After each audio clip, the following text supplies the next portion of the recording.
Just 2 seconds ago. Still nothing happening except to change the grid. And now it's made it big.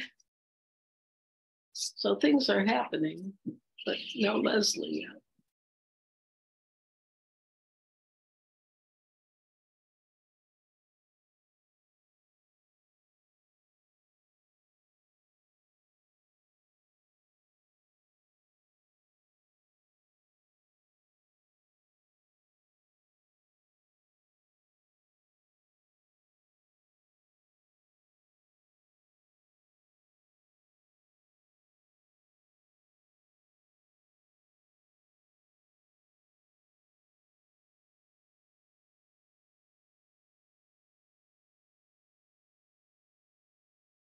And also, I know there's a large audience on Zoom tonight, so welcome to you also. It's good to have you all here or watching from home. We have a great program. Before we get started, I do have some announcements. One is that we won't be offering hybrid programming starting in June. It will be all in person. That could change maybe in the winter months, we would consider it. I don't really know, but just to let you know that from now on, it'll be in the newsletter, they will be in person starting in June. And speaking of hybrid, it's been kind of a journey because when we started doing hybrid, we knew nothing. I especially knew nothing. Yes. Well, thankfully I had somebody I'd like to refer to as Magic Mike over here. Magic Mike, he figured it all out for us. For me especially, he figured out what equipment we needed. He got it, he set it up, he got through all the little tweaks that had to be done. And I have to tell you, most of the presenters are so complimentary because he makes things run so smoothly technically. So can we give a hand to Mike? Thank you, very deserved. And his assistant Brian might be around somewhere. He does a lot of hard work too. Okay, so that little bit of accolade is over with, Mike. I won't embarrass you anymore. Okay. Another bit of, well, it's not bad news, but in case you haven't heard, our May concert is canceled. The performers canceled. They just couldn't make the commitment. So we won't have a concert in May, but we will have Arts Alive again starting in June, every month, barring an emergency like this one. Our movie this month is on Tuesday, May 16th at 2 p.m. And it is I Want to Dance with Somebody. That is the story of Whitney Houston. That should be good. And then another musical event, kind of musical, Carole King, the history of Carole King will be on Thursday, the 18th at 6:30. That will still be hybrid. So, I mean, if you want to watch via Zoom, you can, or you can come in. So it's obviously the background of Carole King and her amazing songwriting and performing talent. I'm sure he's going to play some audio clips, so there'll be a little music, but there won't be a performance per se. Okay, that's out of the way. So tonight we are here to meet Brownie Wise, as portrayed by Leslie Goddard. Brownie Wise took Tupperware and turned it into a household name in the 1950s. She actually went from being single mother to becoming, I don't know if CEO is the right word, becoming very high up the ladder in the Tupperware industry. And she made the Tupperware Home Parties, what we all know and love, and turned plasticware into multi-million dollars in business. So please welcome Ms. Brownie Wise. Thank you.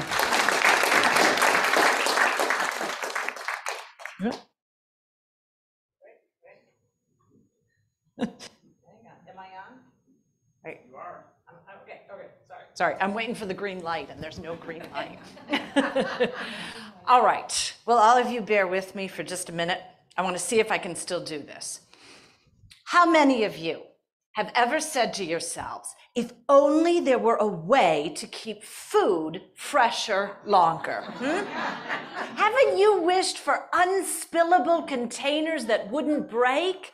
I am here to show you modern dishes for modern living that will save you time and money.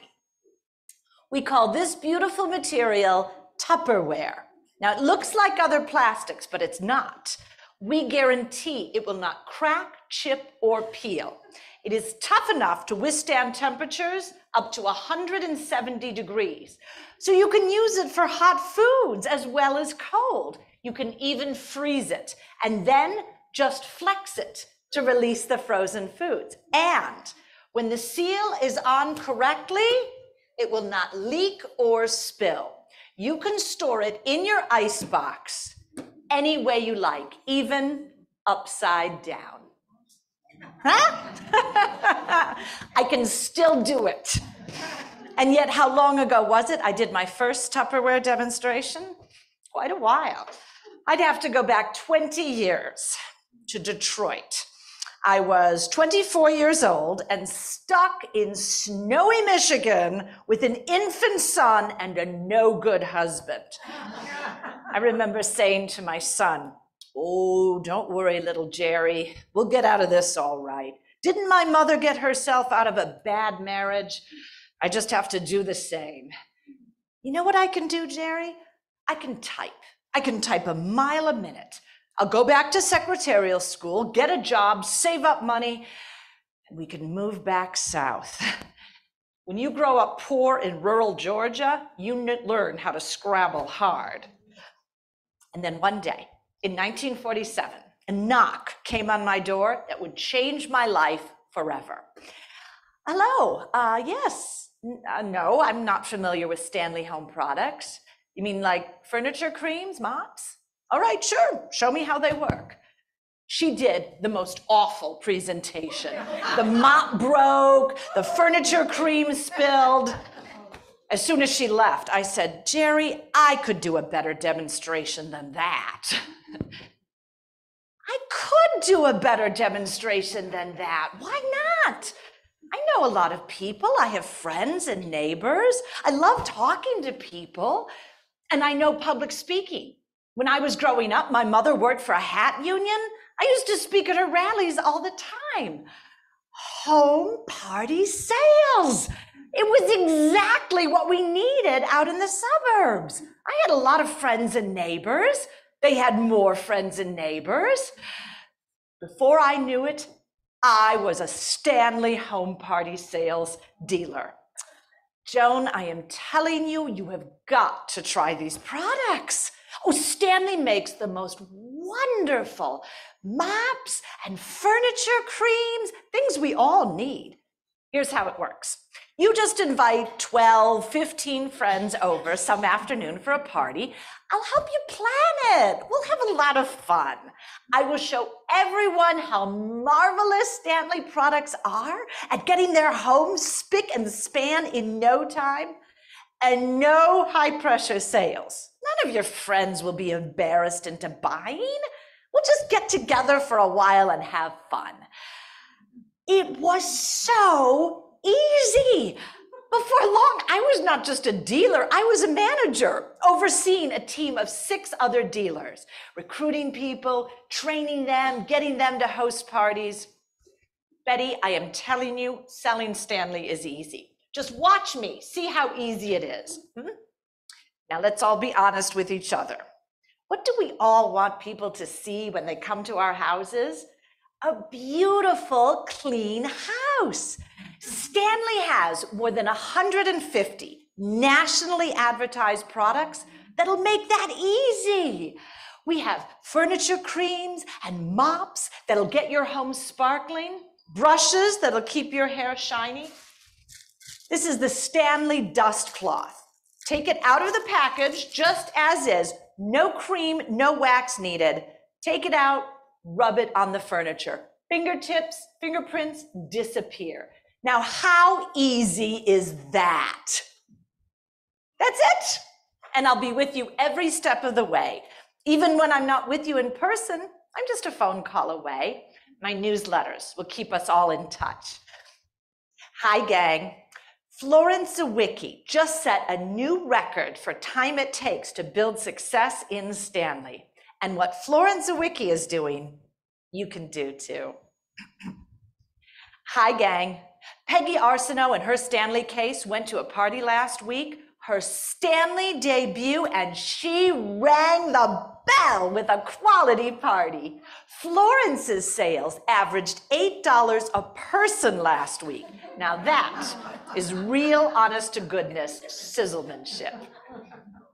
Now, whenever I was giving a Stanley party, I would always keep an eye out for people I could recruit to become another Stanley dealer. Say, young man, what's your name? Gary? Gary McDonald?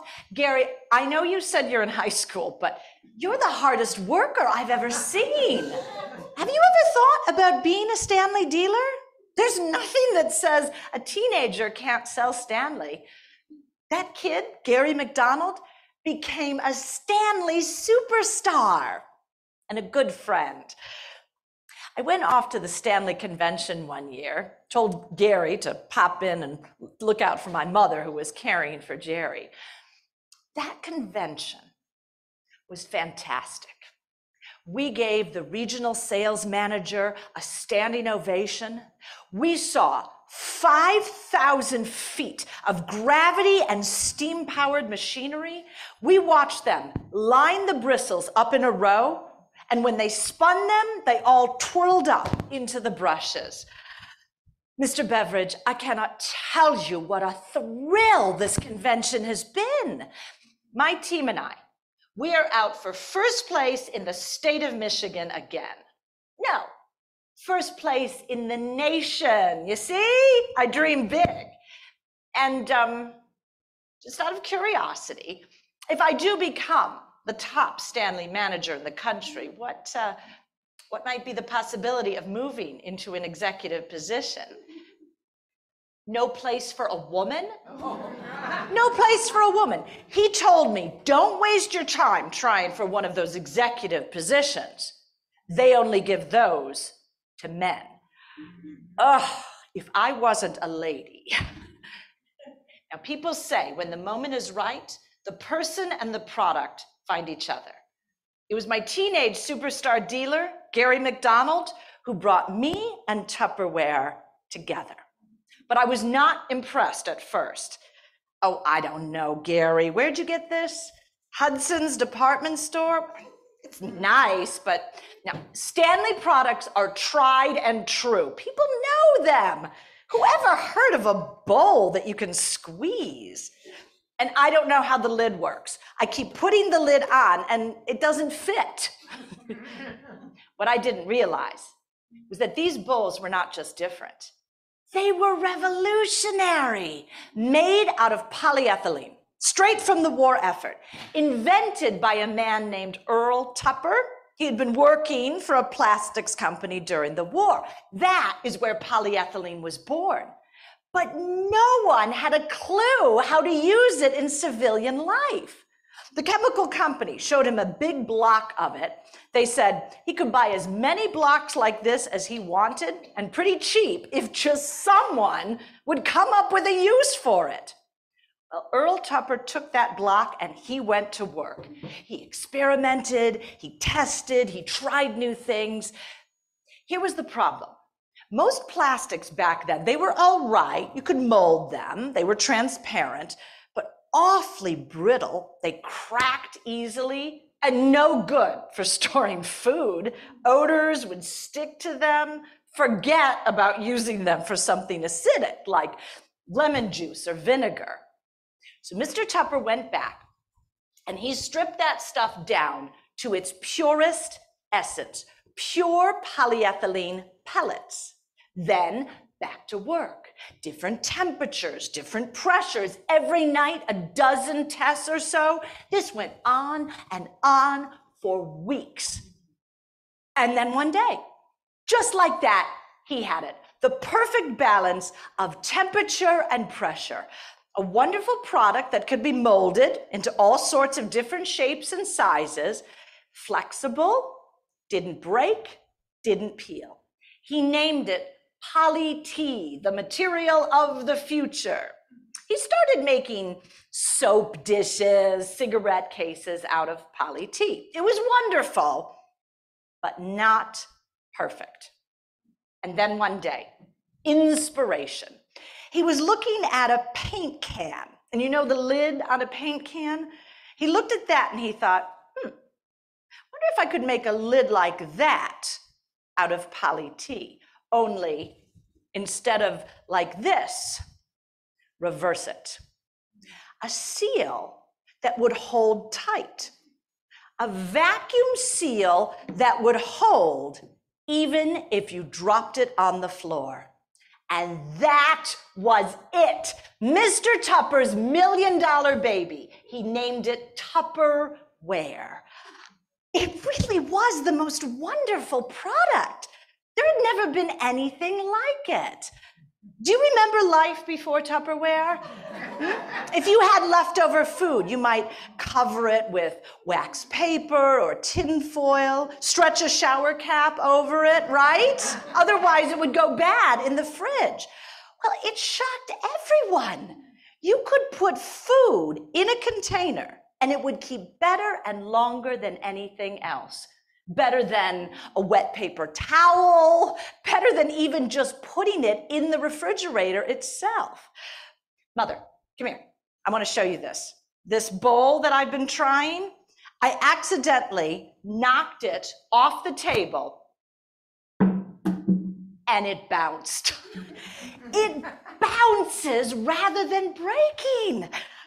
And I think I figured out how the lid works. The trick is you put the Tupper seal on and then you work your thumbs around the edges, pressing down the entire way for a nice seal. And then you force the trapped air out by pressing down in the middle while you lift up on the edge. It's like burping a baby. Well, no wonder people walk right by this on a department store shelf. Sitting on a shelf, something like this is not exciting. It's a plastic bowl with a lid. But when you demonstrate it, amazing. You could fill it with ice water and toss it across the room and it wouldn't spill. It has to be demonstrated. So out with the Stanley furniture cream and mops and in with these bouncing pastel bowls with the lids that burp. Now, how many of you like a good chicken salad? Juicy chicken chunks and creamy mayonnaise? Well, now you can store leftover chicken salad in Tupperware and it'll keep that fresh taste. But even better, you can make it in the bowl and bring the bowl right to the table. Just one bowl. And really, so beautiful. If you hold Tupperware up to the light, it becomes translucent, opalescent.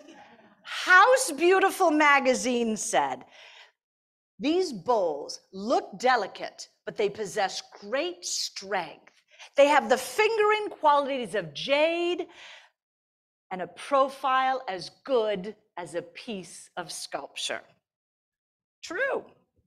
And don't forget, each one is backed by a lifetime guarantee. Now, what else can you buy for 49 cents that 15 years later, if it breaks, will give you a new one?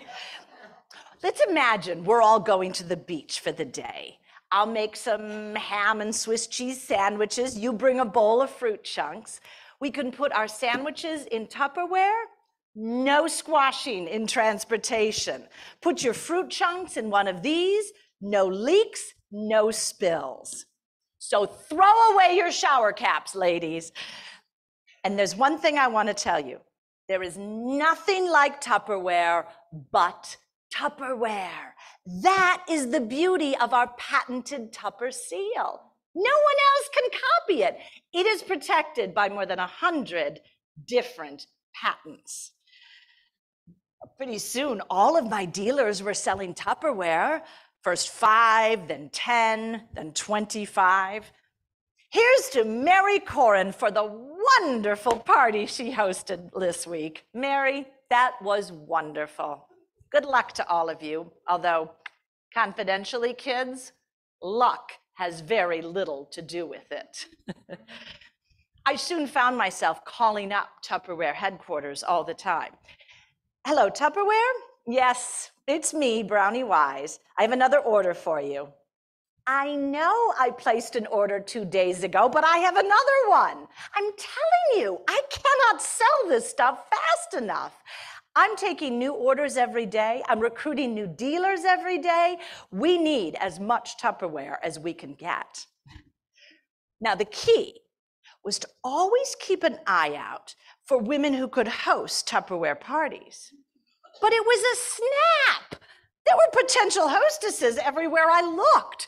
The supermarket cashier, my hairdresser, friends, neighbors. Wasn't hard. Everyone, I told myself, needs and wants Tupperware. The butcher, the milkman. I stopped at the same gas station several times, the back of my station wagon filled with Tupperware. The station manager got curious, asked me about it, ended up with his wife putting on a party. And every time I held a party, I would keep an eye out for women I could recruit to become dealers themselves. Had to be the right kind of woman, you know. Bubbly, outgoing, talks easily, likes people.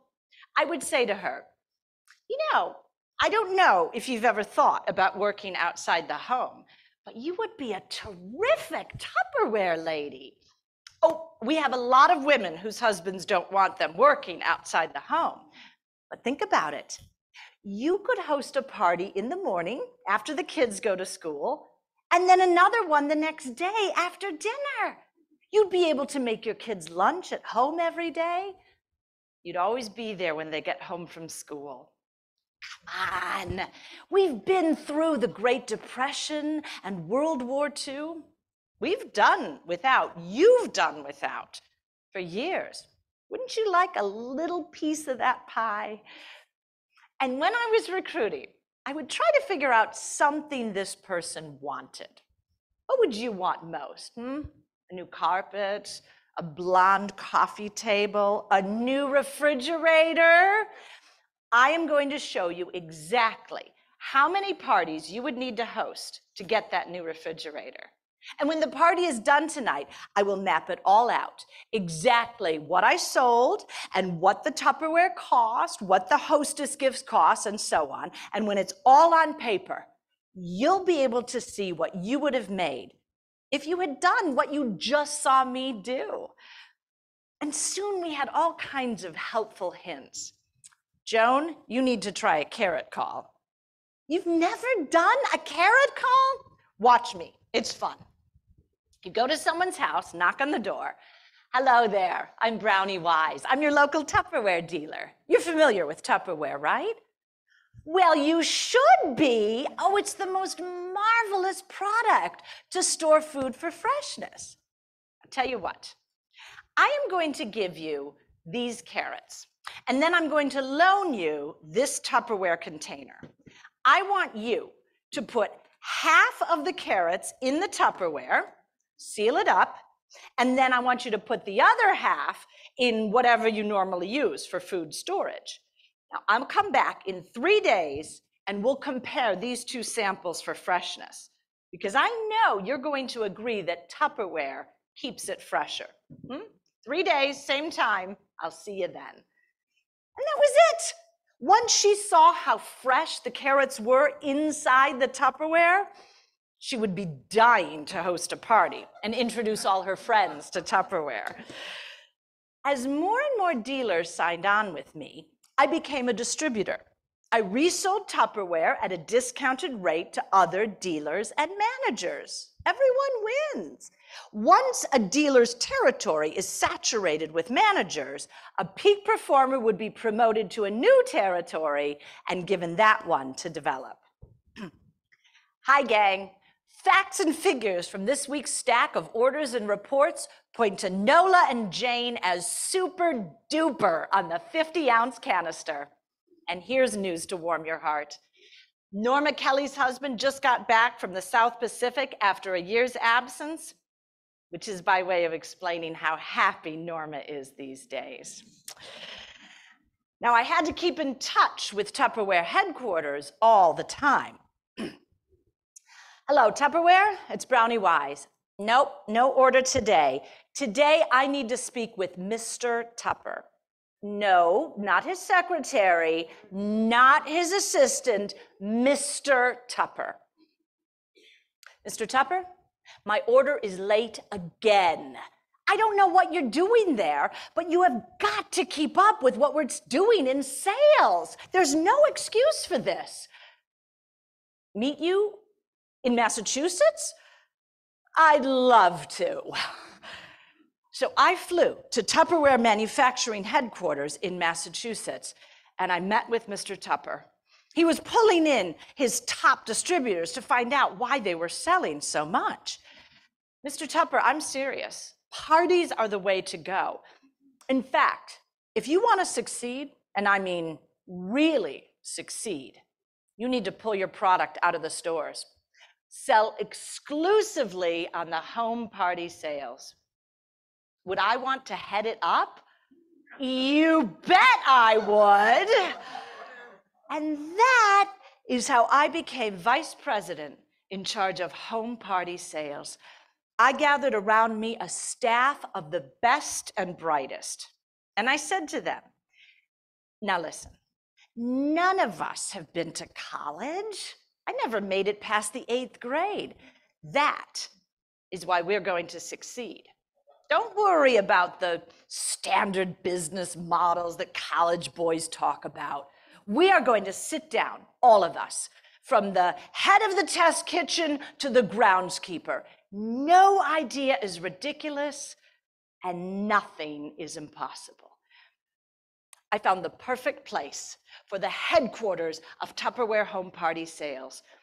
1,000 acres of pasture land and swampland in Kissimmee, Florida. You've probably never heard of it. It's right near this little farm town called Orlando. We're going to transform it. Here was my vision for Tupperware Home Party Sales Headquarters. A sleek, modern white building, beautifully landscaped with palm trees, and easy to reach right on the Orange Blossom Trail. I want Tupperware Home Party Sales Headquarters to be a model, a monument to salesmanship, a pilgrimage site for my sales staff. We came up with our own rituals. With these tiny pellets of pure polyethylene, I christened this pond Poly Pond. Now, if any of you dealers need a little extra good luck, take a handkerchief and dip it into Poly Pond. And now, I have something remarkable to show you. This is poly. This is a piece of the block, the actual block of polyethylene that DuPont Chemicals gave Mr. Tupper back in 1946. It is from this block that Earl Tupper invented Tupperware. Mr. Tupper kept her in his office for years, but when I saw her, I asked him if I could bring her out and show her to all of you. And better yet, let you touch her for good luck. Now, come on. Couldn't some of you use a little extra good luck? Touch Polly and watch some of that magic transfer to you. Earl Tupper did not come down to Florida very often, but we kept in close touch through the mail. Dear Mr. Tupper, we are getting letters from all over the country. Anyone who can invent a product outstanding enough to draw forth that sort of unsolicited, wild enthusiasm should be very proud of himself. I sure hope you are. Best wishes, Brownie Wise. For myself, I traveled all over, 150,000 miles every year, to meet my growing sales staff. I loved all of them. I have always said, if you grow the people, they will grow your business. I have traveled all the way here to give each of you, all my Tupperware dealers, a copy of our new book, Tupperware Know-How. This book has a script that is tried and true and will give you everything you need to sell Tupperware. Feel free to adapt it, make it suit your personality and your region, but stick to the basics. This is how we sell Tupperware, and it's not to be changed. And when you go out, always wear a hat and gloves and heels and hose. Hose, yes. I've heard some women are out there without hose on. Always remember, this is a privileged job. You're not out there hustling. You are a lady. Of course, there always was a bit of a hustle to it. We always needed more party hostesses, more dealers, more managers. We came up with new ideas on the spot. I've got it. The perfect way to inspire our managers. Let's invite everyone, every dealer and manager who can afford a trip to Kissimmee to come down here for a jubilee with a theme, the gold rush.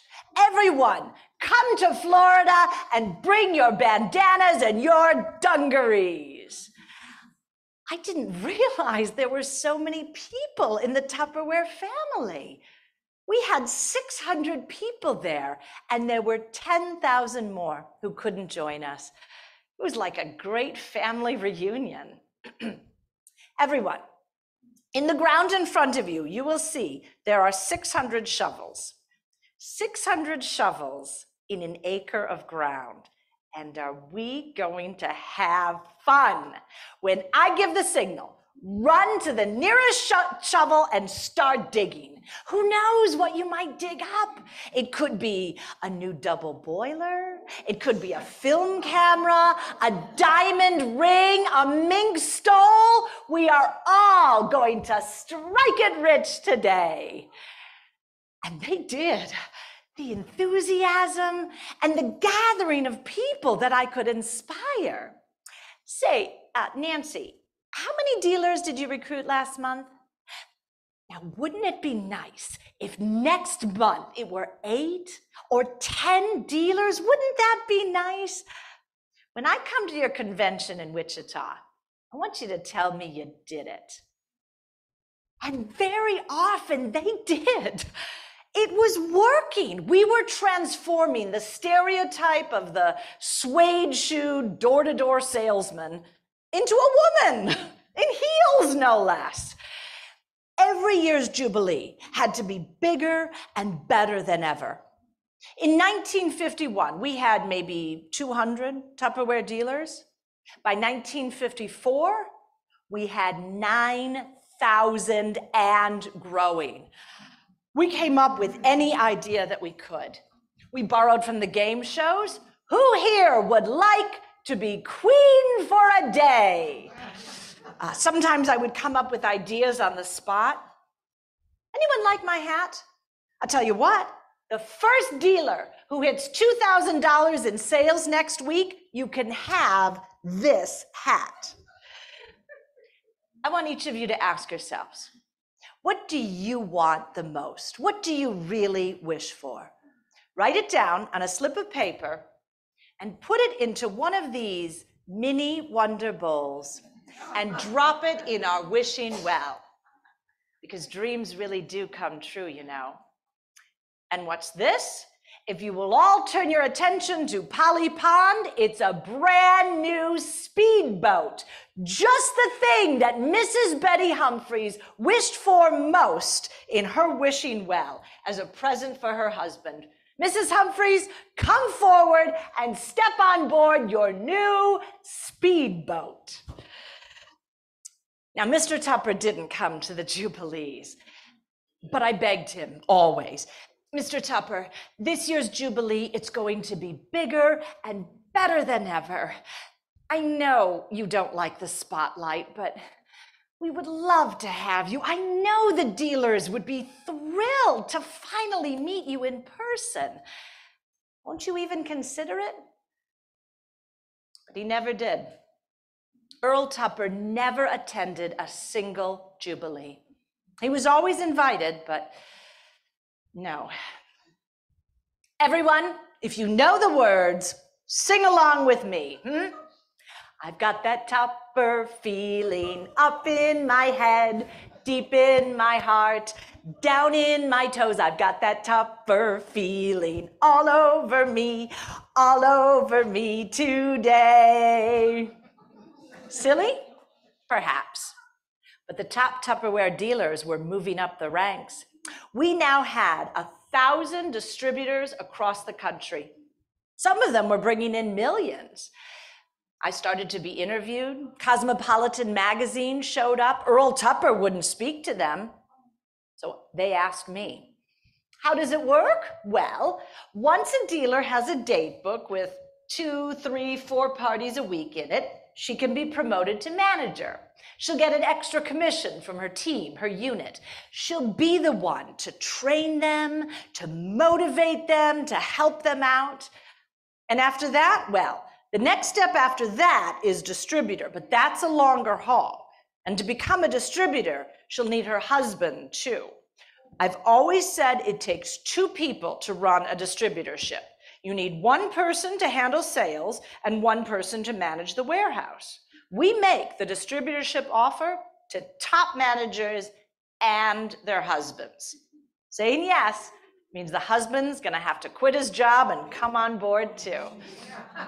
And after that, well, the husband can be promoted to Tupperware Home Party Sales Executive Staff right here. No, you're right, I don't have any women on my team other than secretaries. Well, if there is going to be a prima donna on this staff, I'm it and the one.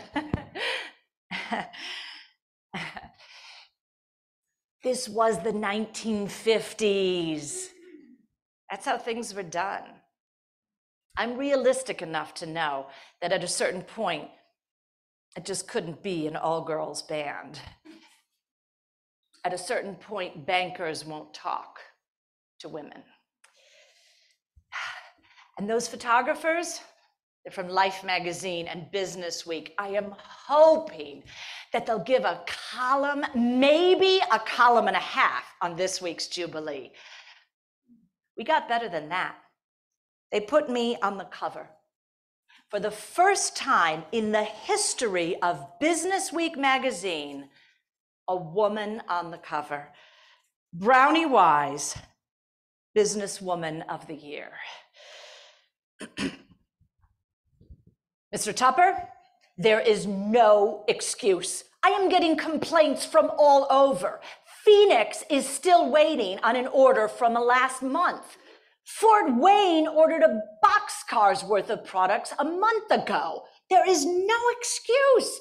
Manufacturing has got to keep up with sales.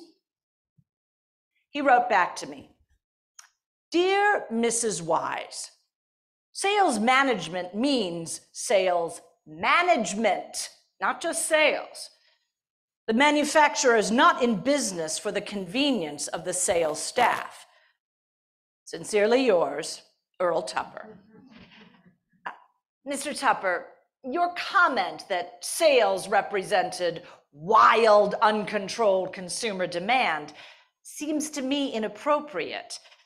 Most manufacturers would welcome wild, uncontrolled consumer demand. Best wishes, Brownie Wise. Dear Mrs. Wise, from now on, I want you to keep me informed of every decision that you make in writing. Best wishes, Earl S. Tupper, President. Dear Mr. Tupper, if I had to put everything in writing, there would be no time for anything else. Keep you informed. It used to be when I had something to talk to you about, I could just pick up the phone. I can't do that anymore, apparently. You haven't taken a phone call from me in weeks. Let's all welcome 1957.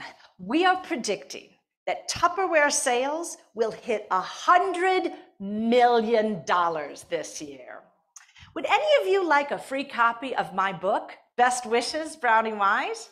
I'll tell you what, any dealer who recruits 10 new dealers this year, you can have a free copy. Dear Mr. Tupper, did you think I was going to get rich and spoiled on my book? If so, and from your recent letter, it sounds that way, I'm surprised at you. Yes, I ordered 6,000 copies of my book for Tupperware Home Party headquarters. I also designed the pavilion, contracted for and oversaw the installation of the gardens and the parking lot, etc., without needing any okay from you. Let's see you asking for some okays on that, shall we? I was exhausted. I was being pulled in every direction. Tupperware had grown so quickly, so fast, you couldn't keep up with things. I couldn't sleep. I had no private life. Mr. Tupper kept hounding me about the budget for prizes at the Jubilee, about the cost of my home, the mortgage, about the cost of the budget for my clothes. Dear Mr. Tupper, yes, there was some accounting errors. I will bring the books to you in Massachusetts, but I can't at the moment. I'm exhausted. I don't feel well. Dear Mrs. Wise, I am unable to understand why you refuse to comply. There can be no justification for refusal or unnecessary delay, as I am president of this company. Sincerely yours, Earl S. Tupper, President. In what way have I failed to fulfill your wishes? Believe me, if I haven't, it is because I have been unable to discover what those wishes are. You have not taken a telephone call from me in 2 months. Even your telephone operators know I cannot get a call placed to you. I have given you 1,000% of wholehearted, friendly cooperation, and I have given it without receiving much cooperation from you in return. I have represented your interests fully at Tupperware Home Party headquarters to win friends for you.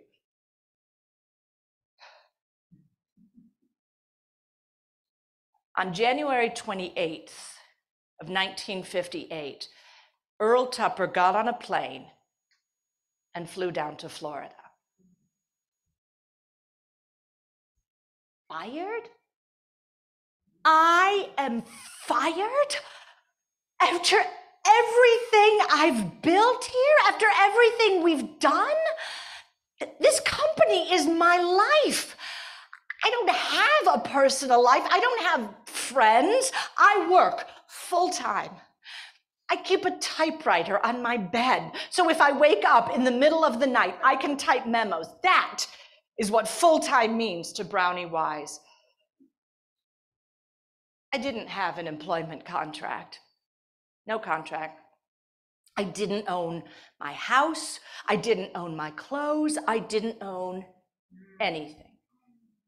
Earl Tupper didn't want to give me a thing. I protested, so he came up with $35,000. 1 year's severance pay for building his company into a multi-million-dollar business. Welcome to Kissimmee. I would like to invite all Tupperware dealers in town for this year's Jubilee to stop by and learn about my new company, Cinderella Cosmetics. Cinderella, with Brownie Wise as company president.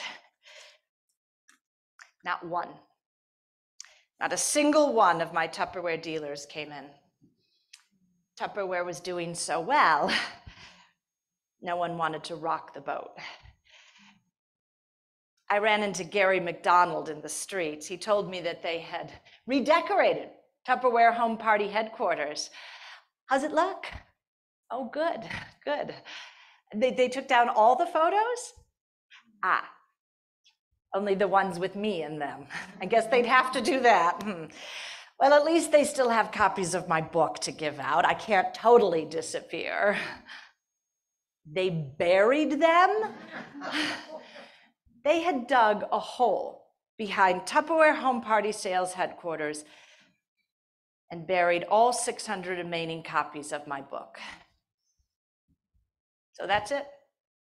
I've been erased, expunged from Tupperware history.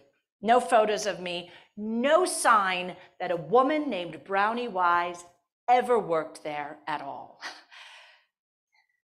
This company had been my life. I had felt from the very beginning that I was working for something I believed in. I could devote myself to it wholeheartedly. This company had had all of my time, my energy, whatever creativity I had. There had been literally nothing left for anything else. No, Jerry, I cannot make you a popsicle in a Tupperware popsicle mold because I'm getting rid of it, all of it. Every piece of Tupperware in this house, I'm getting rid of all of it. Tupperware expunged me from its history.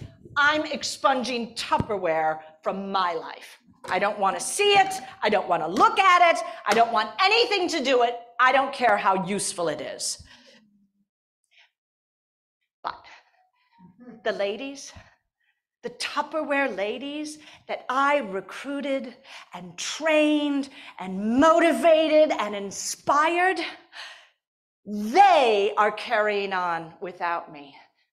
They're carrying on without Earl Tupper.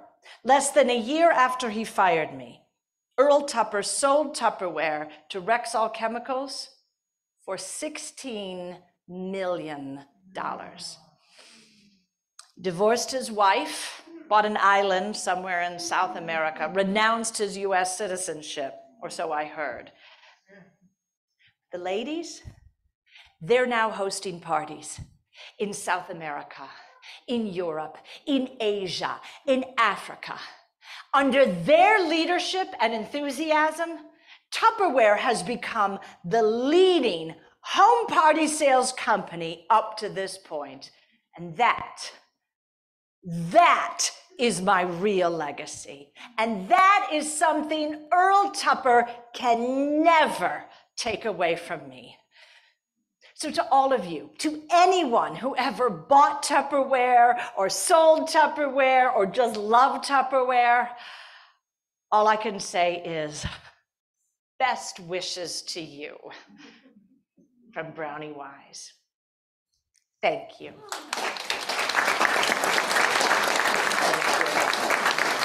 All right, thank you. Well, let's take the remaining time and open it up for questions. So those of you with us in person, raise your hand. Those of you who are joining us from home, you can type your questions into chat. So, yes. When you first started Tupperware, were you buying it from the store and selling it at your home party? When Brownie first started the parties, where did she get the Tupperware? She was actually purchasing it from a Tupperware distributor. From a pretty early date, they did have distributors and managers, although I think some of them actually bought it from the company. When, here, I'll take off my hat and my gloves. I'm not Brownie Wise anymore.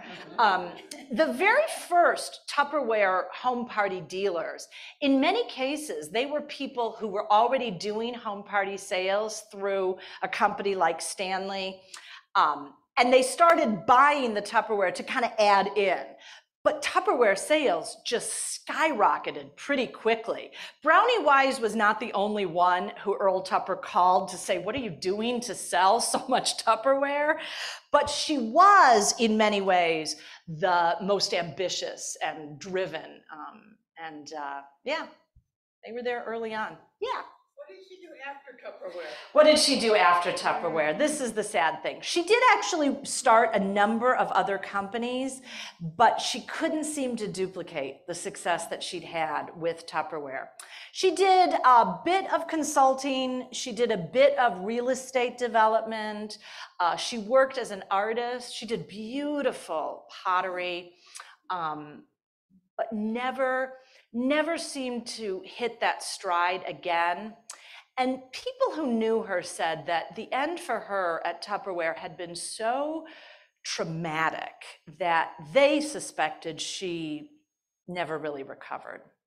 She did live until 1992. She had been born in 1907, so she did have a long life. She continued to live in Kissimmee the rest of her life, and really sadly, the company, Tupperware, had built her this mansion that she lived in when she worked for Tupperware, and it was their house. She used it for motivational sales meetings and, you know, VIP gatherings. But once she was fired, they left it empty, and she had to drive past it all the time, watching it just decay over time. It was very, very sad.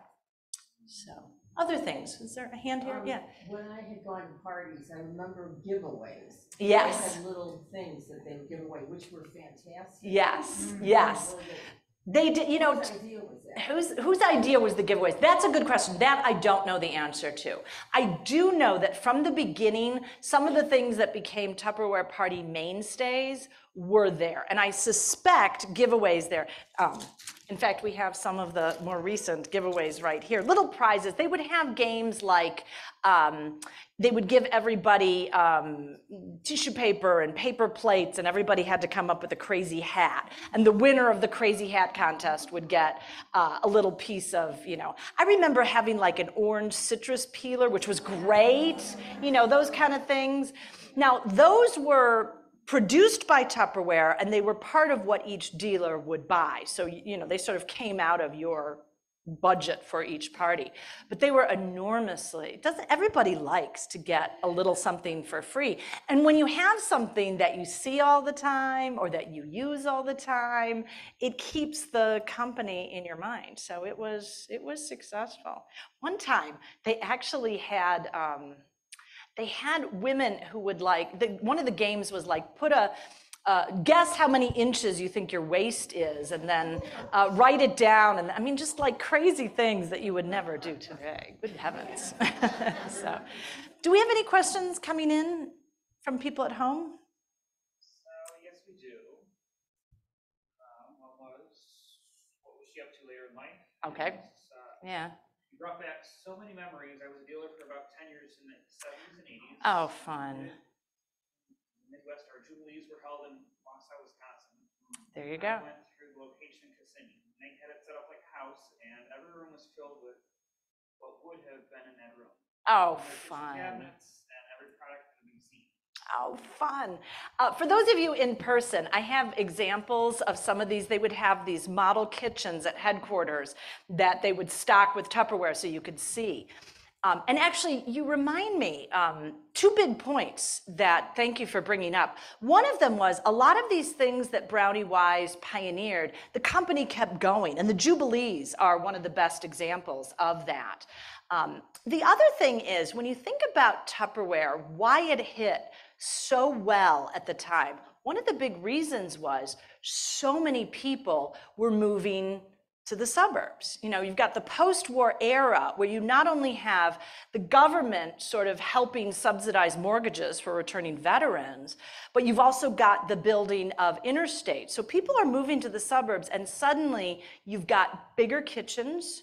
You can buy food in bigger quantities. You've got genuine electric now people had electric refrigerators pre-World War II, but it's really after World War II that refrigerator ownership skyrockets, and you start to get freezers. So the need for food storage is all part and parcel of that. So of course you have a kitchen filled with Tupperware because now there's room to store it, and it's saving you money because, I sound like I'm dealing, right? You're gonna save money, buy food, store it well.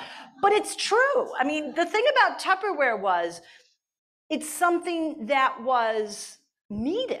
I mean, it was a unique product. It was something that really would save food expenses. I mean, it was and it was a great job for women in the suburbs who were often underemployed or unemployed to bring in some income of their own. It was the perfect moment with the perfect product coming together. So, yeah. For this character, were you able to find many of those older articles or any recordings? Yes, I did. And in fact, one thing that inspired me to do this program was a writer named Bob Keeling wrote a book called Life of the Party. And it's the story of Brownie Wise and her role at Tupperware.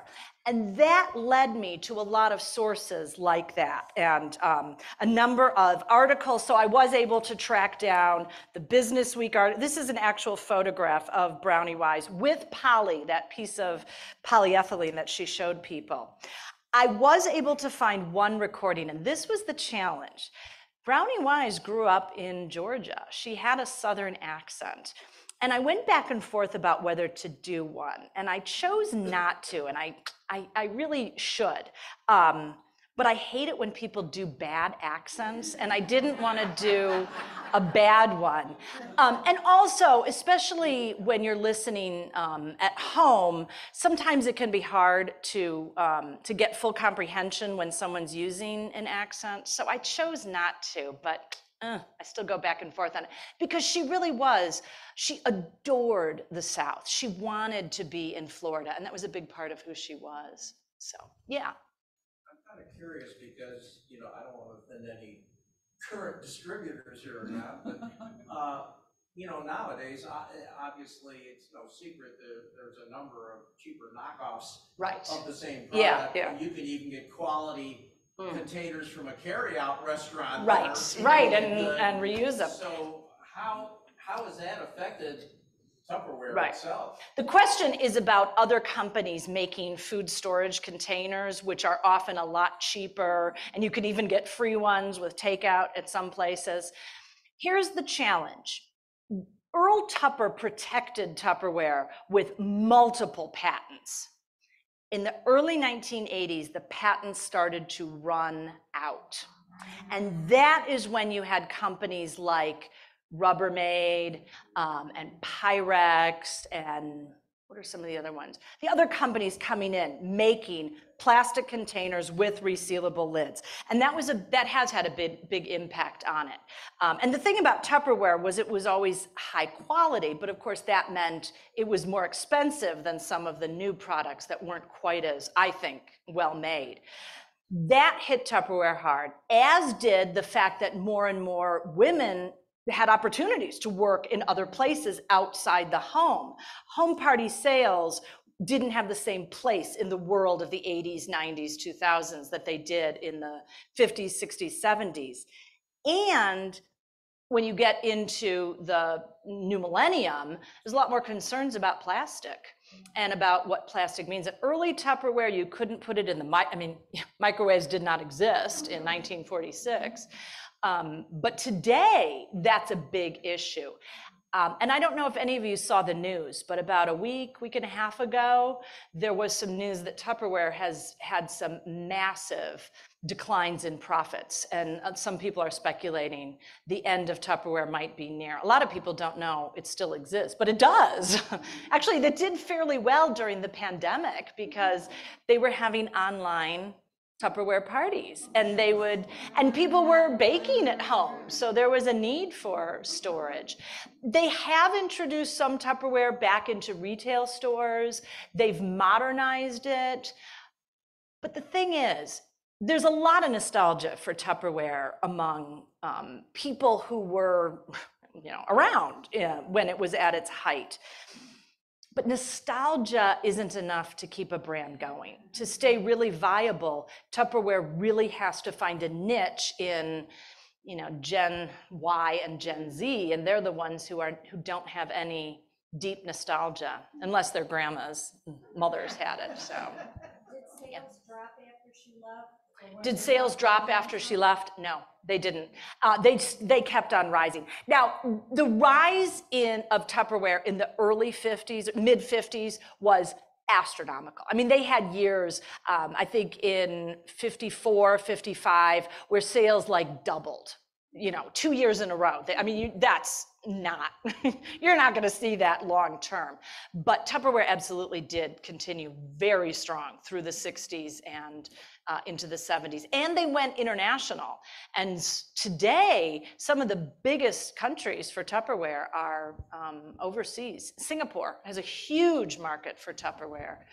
Germany, I think, as well. It's kind of remarkable. So, anything else online? Sorry, I don't want to overlook folks at home. So apparently there was a Tupperware on Sales movie with Sandra Bullock. There was supposed to be. Did it ever come out?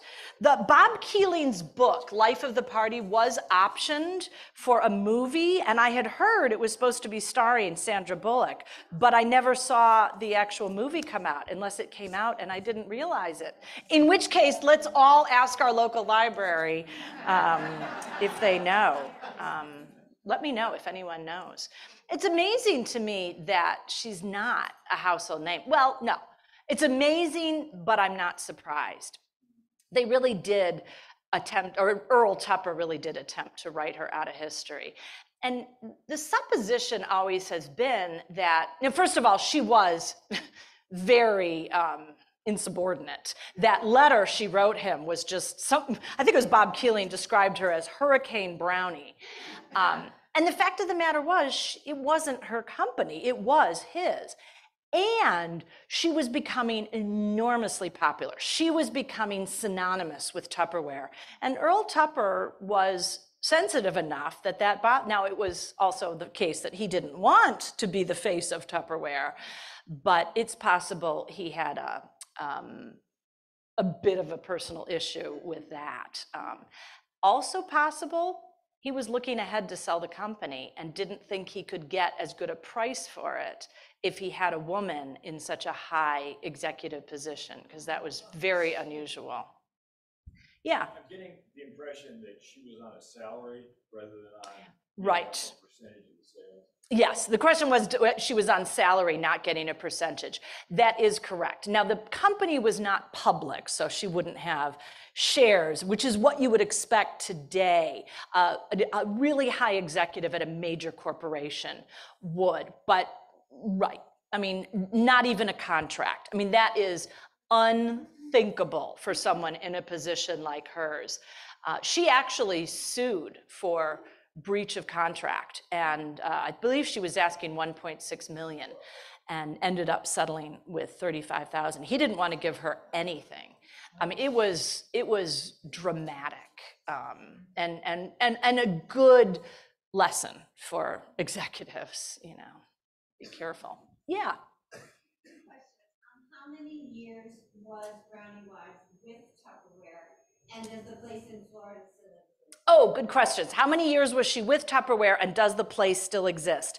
The second question is the easy one, because the building, the Tupperware Home Party headquarters building is no longer there, but Tupperware's headquarters are still in Kissimmee. A portion of that land is still being used. You can go down there, and they have a beautiful fountain. It is still a place that Tupperware dealers go to for training and jubilees and everything. In fact, Tupperware full headquarters moved to Florida at one point. How many years was she with? It depends on how you define how many years, because she was sort of selling Tupperware when she was running her own home party sales company, Patio Parties it was called. And that was in 49? I want to say 49, something like that. She was fired in January of 58. So really, she was in her, here's the best way to say it. She was in her position as vice president in charge of Tupperware Home Party Sales for 6.5 years. I know, right? How did she do all that was the question. I mean, in many ways, she was the perfect person for that job. By which I mean, she recognized how valuable home party sales could be for Tupperware. She knew how to motivate people. And when you think about it, if you're a housewife, no one is coming around putting your photograph in the newspaper because you're putting dinner on the table every night, right? I mean, the chances of getting recognition, the chances of being given a mink stole because you're doing such a great job, and it's not there. she was giving a lot of women a chance to be recognized, to have having your photograph taken with Brownie Wise was a big deal for a lot of dealers. Getting prizes for what you've done, feeling like you're part of this community of other women who are working on this mission.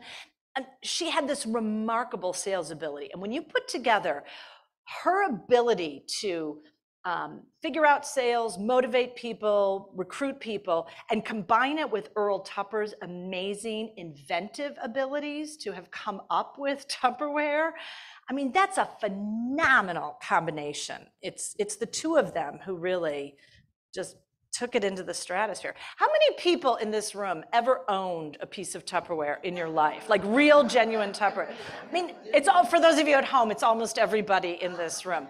Isn't that remarkable for one brand? And we're just one room. I bet you could say that in almost any room in the United States. And even to this day, I was just reading like a blog post the other day, and someone said, just put your leftovers in your Tupperware and bring it to work. And she's showing a picture of something that is not Tupperware. It was another food storage container.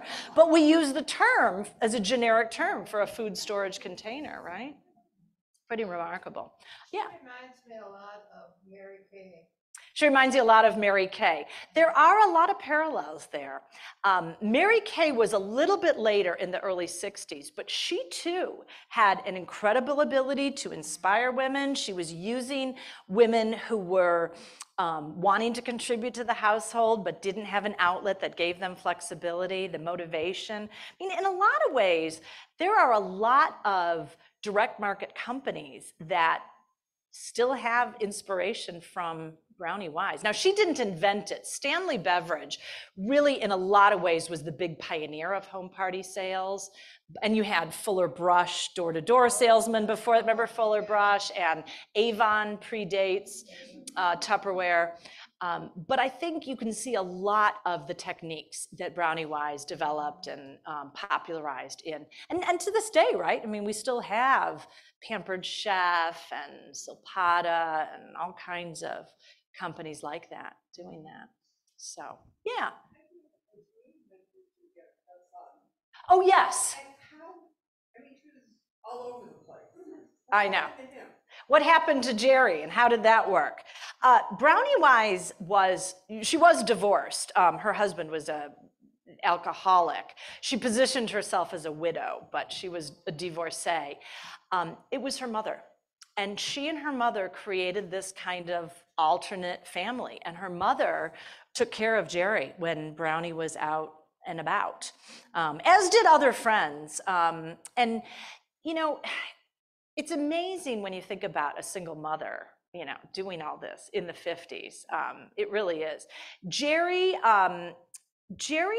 he passed away, sadly, without any children, so there's no descendants through him. He had some terrible health issues towards the end. But he was born 38, something like that. So, no, I'm sorry, in the 40s. I'm sorry. Anyway, it was with a lot of help, thank goodness. Yeah. Because that was the main reason it was hard for so many single mothers to get into the workplace, having childcare. So yeah. All right, any last things? Yeah. So does Tupperware recognize Brownie Wise today? Does Tupperware recognize Brownie Wise today? Yes, they do. In fact, I was on the Tupperware YouTube page and they had a whole tribute to Brownie Wise. They do. I think the challenge is she was so written out for so long that a lot of Tupperware popular consciousness didn't include her, but the company has been rectifying that. And I think recognizing that there's a great story here in, you know, this single mom who did amazing things. Other things? All right, let me do one last question. Yeah, in the back. Yeah. This is a wonderful presentation, loved it. But God, maybe so angry at I know, doesn't it? It does. I know. I know. Poor Earl Tupper. Here's what I will say about Earl Tupper. I know.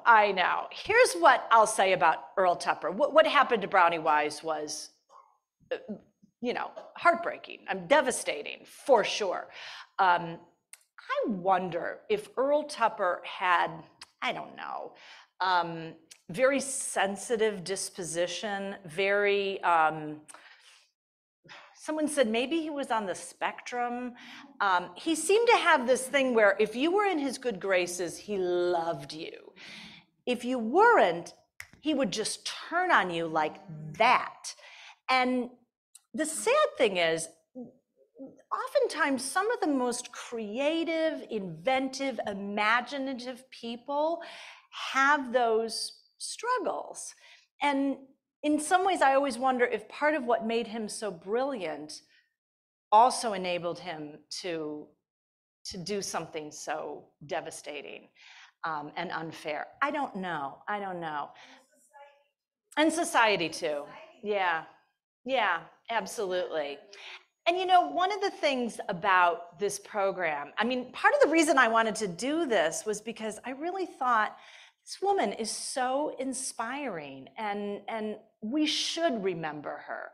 American Experience, that great television show, they did a whole episode on Brownie Wise and Earl Tupper and the geniuses of Tupperware. And I think she's getting the place in history where she deserves. And in some ways, I think we can embrace her as someone who really led the way in an era when it was not common. And there's lessons for us in her downfall, but there's also great lessons in her strength and her creativity and the excitement she had for Tupperware. And that I just love about her. So there you go. Thank you all so much, and thank you those who joined us at home. Thanks.